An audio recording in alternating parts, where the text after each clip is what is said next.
ಕಳೆದ 2 ದಿನಗಳಿಂದ ಕರಾವಳಿಯಲ್ಲಿ ಬಹಳ ಮಳೆ ಆಗ್ತಾ ಇದೆ. ನಿನ್ನೆ ರಾತ್ರಿ ಅಂತೂ ನಿರಂತರವಾಗಿ ಮಳೆ ಸುರಿದಿದೆ.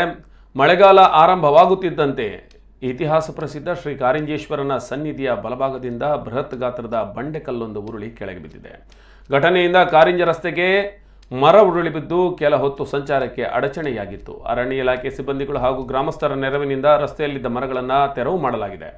ಇದೇ ಸಂದರ್ಭದಲ್ಲಿ ಗುಡ್ಡದಲ್ಲಿರುವ ಕೆಲವು ಮರಗಳಿಗೆ ಹಾನಿಯಾಗಿದೆ. ಬೆಳಿಗ್ಗೆ ಸುಮಾರು 9 ಗಂಟೆ ಬಳಿಕ ಕಾರಿಂಜೇಶ್ವರನ ದೇವಾಲಯದ ಸಮೀಪದಲ್ಲಿದ್ದ ಆಯತಾಕಾರದ ಬೃಹತ್ ಬಂಡೆಕಲ್ಲು ಕೆಳಗೆ ಉರುಳಿಕೊಂಡು ಬಂದು ರಸ್ತೆಯ ಬದಿಯಲ್ಲಿ ಸಿಲುಕಿಕೊಂಡು ನಿಂತಿದೆ.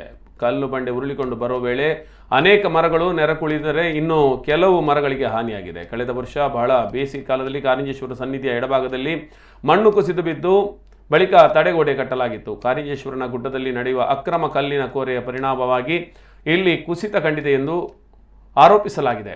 ಬಳಿಕ ಕೋರೆಗಳ ಬಂದ್ ಮಾಡಲು ಹೋರಾಟಗಳು ನಡೆದಿತ್ತು. ಅಲ್ಲಿನ ಕೋರೆಯ ಸ್ಫೋಟದ ಪರಿಣಾಮದಿಂದ ಕಾರಿಂಜೇಶ್ವರನ ಸನ್ನಿಧಿಗೆ ತೊಂದರೆಯಾಗುತ್ತದೆ ಎಂಬುದು ಹಿಂದೂ ಸಂಘಟನೆ ಹೋರಾಟ ಕೈಗೊಂಡಿತ್ತು. ಆದರೆ ಮತ್ತೆ ಕಾರಿಂಜೇಶ್ವರನ ಸನ್ನಿಧಿಯಲ್ಲಿ ಕಲ್ಲು ಕೆಳಗೆ ಬೀಳುವ ಮೂಲಕ ಸಂದೇಶ ನೀಡಿದಂತಾಗಿದೆ.